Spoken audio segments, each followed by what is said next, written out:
नमस्ते, सत श्री अकाल, सलाम। आज की रीडिंग थी कि एट प्रेजेंट वो इमोशनली आपके बारे में क्या सोच रहे हैं। जनरली हम रीडिंग करते हैं थर्ड पार्टी सिचुएशन की या उनकी करंट फीलिंग। आज वो इमोशनली क्या सोच रहे हैं, what are their emotional thoughts about you, इनके बारे में भी आप सोच रहे हैं। ऑब्वियसली एक इमेज लेकर आइए उनकी, जिनके बारे में भी आराम से बैठ के सोचिए कि आप ये रीडिंग किन के बारे में देख रहे हैं। आपसे अगर देखा जाए ना, एट प्रेजेंट मैं ज्यादातर कंपेयर नहीं करूंगा कि आपके बारे में क्या सोच रहे हैं। उनका इमोशनल थॉट, आप कांटेक्ट में हो नहीं हो, वो अपने घर बैठे बहुत ही एग्जॉस्ट हो रहे हैं। वो घर पे बैठे हैं या आपके साथ रिलेशनशिप में है या वो किसी थर्ड पार्टी के साथ है, वो जहां पर भी हैं वो एट प्रेजेंट बहुत ही एग्जॉस्ट हो रहे हैं। उनको ये नहीं समझ आ रहा कि लाइक मैं जो चाहता हूं वो होता क्यों नहीं है।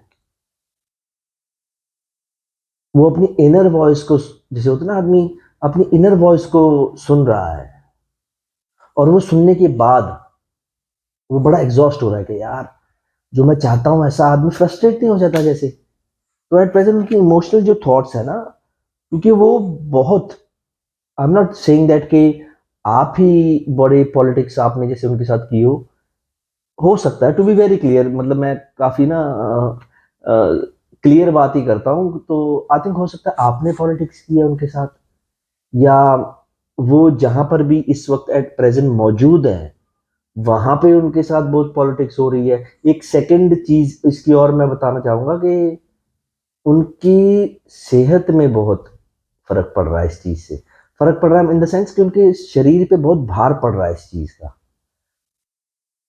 ये अगर आपके साथ कांटेक्ट में है तो उनसे थोड़ा बहुत, you can say it like try to heal them. ये सारी प्रॉब्लम आ रही है, अगर हम देखें इसको ध्यान से, वो बहुत ही अपनी इनर वॉइस को ना ध्यान से समझ पा नहीं रहे। वो एक इल्यूजन की लाइफ में जी रहे हैं। ऐसा हुआ था, वैसा हुआ था। ये तभी होता है जब आदमी ना बहुत एक पॉलिटिकल टाइप चीजों से गुजर रहा हो। यार जहां भी जाओ वहीं पॉलिटिक्स चलती है। आदमी फिर एग्जॉस्ट होने लग जाता है। अरे किसकी मानूं किसकी ना मानूं, अरे कौन सच बोल रहा है कौन झूठ बोल रहा है। तो to be like very clear, अगर आप उनके साथ कांटेक्ट में हैं, उनको ज्यादातर ना बोलने दीजिए, सुनिए उनके बारे में। हो सकता है शायद आप ही उनको कोई कंक्लूजन दे पाए या कोई अच्छी राय दे पाए। अगर वो कांटेक्ट में नहीं है, ऑब्वियसली हर बार की तरह try to manifest them with healing, with blessing, with wishes. वो जहां पर भी हैं, जैसे कि मैं आपको बता रहा हूँ, जहां पर भी हैं, पॉजिटिव हैं, नेगेटिव हैं, आपके साथ हैं, आपके साथ नहीं हैं, वो बहुत ज्यादा एग्जॉस्ट होते जा रहे हैं। कि लाइक उनको लग रहा है कि जो मुझे करना चाहिए था लाइफ में, मैंने उससे ऑपोजिट डायरेक्शन में कर लिया है। उनको रियलाइजेशन हो रही है जहां वो गलत नहीं भी थे, वहां पॉलिटिक्स ने इफेक्ट किया है। तो एट प्रेजेंट जिसके बारे में भी आप सोच रहे हैं, it's not about always girlfriend boyfriend husband wife, या कई बार होता है कि हम किसी करीबी दोस्त के बारे में भी सोच रहे होते हैं। ये जर्नल रीडिंग है। ज्यादा क्लियरेंस ऑब्वियसली मैं आपको बता रहा हूँ पर्सनल रीडिंग्स में ही होती है, क्योंकि ये जर्नल रीडिंग है, ये सबके बारे में है, स्पेसिफिकली किसी एक आदमी के बारे में नहीं है। इसलिए मैं हमेशा वो सबको सजेस्ट करता रहता हूँ कि पर्सनल रीडिंग से ही आप समझ पाएंगे। पर खैर चलिए, आपने इनको एक इमेज लाए हैं, तो इनका जो एक्सपीरियंस रहा है ना अभी तक, फाइनेंशियली, इमोशनली और इन रिलेशनशिप में, ये बहुत ही एग्जॉस्ट हो चुके हैं इन चीजों से। जैसे आदमी ना तंग हो जाता है। तभी मैंने आपको पहले कहा था, अगर कांटेक्ट में हो तो try to, yes, try to talk to them, try to listen, उनको सुनिए। ये नहीं है कि अगर आपसे कोई बात शेयर कर रहा है तो उसको अपनी गाइडेंस या अपने सजेशन ही देने लग जाए फटाफट, है ना। सो ये तब होता है आदमी की लाइफ में, मोस्ट प्रोबेबली आप सब मेच्योरिटी की तरफ की एज के होंगे। इस लाइक है ना कि आदमी 30+ जब हो जाए तो मेच्योर होने लग जाता है।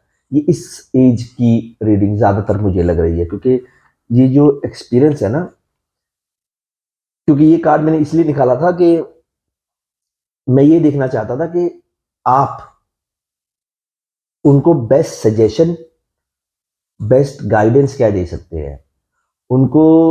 Best guidance as per the card goes, उनको बेस्ट सजेशन ये है, जो भी आपको वो बोल रहे हैं शेयरिंग करने में, आपसे कोई बात शेयर कर रहे हैं या नो कांटेक्ट में भी हैं, उनसे अगर बात कर रहे हैं तो उनको बोलिए, नहीं कांटेक्ट में है तो उनको मैनिफेस्ट कीजिए कि जो हुआ जाने दे यार, कोई चक्कर नहीं है, let's try to restart it, let's try to have a rebirth about the relationship. ये दोनों, ये जो मैंने कहा अभी, ये मैनिफेस्टेशन और बातों दोनों में है। अगर आपके साथ कॉन्टैक्ट नहीं है, उनके लिए मैनिफेस्ट कीजिए यार, कोई चक्कर नहीं है, एक नई शुरुआत करते हैं, इन इमोशनल फीलिंग्स को छोड़ दे, जो हो गया बीत गई बात, उसको जाने दो। अगर आप उनसे बात कर रहे हैं, उनको आराम से सुनिए, try to be a good listener. उसके बाद उनको बोलिए अरे यार जो हो गया ना, हो गया। ये बहुत हौसला देने वाली बात होती है उस आदमी को जो पहले एग्जॉस्ट हुआ हो बहुत ज़्यादा। करके देखिए, डेफिनेटली एक ये जो है ना, एक जर्नल रीडिंग की जो ये सजेशन है, ये आपके काम आएगी। क्योंकि आज मैं बैठा था तो मुझे था कि the reading should be about their emotional feelings. Emotionally आदमी जैसे बोलते हैं ना, दिल से क्या सोच रहा है ना। तो इस रीडिंग का एंड यहीं पे होता है। एज आई सेड, बात कर रहे हो, नहीं बात कर रहे, दोनों तरीकों से उनको बोलो, हो गया तो हो गया यार, जाने दो, आगे बढ़ते हैं। बुरा हुआ था ना, निकल गया ना टाइम, नई शुरुआत करते हैं। Try to rebuild, try to restart, try to rebirth. उनसे उनको बहुत सहायता मिलेगी, और वो आपका ये किया हुआ काम, कुछ नहीं पता तो जिंदगी भर ना भूले। उसके बाद होता ना कि न्यू स्टार्ट के बाद भी लड़ाइयाँ हो, तो भी वो आप ये बात सुन के आपको बोलेंगे नहीं यार तुमने उस वक्त हेल्प की थी मेरी। तो इसलिए जिसके साथ भी आप हैं, जिसके बारे में भी आप सोच रहे हैं, ट्राई टू हेल्प देम, सिर्फ इतना कह के जो हुआ जाने दे यार, न्यू स्टार्ट करते हैं। तो यही थी आज की रीडिंग। Thank you.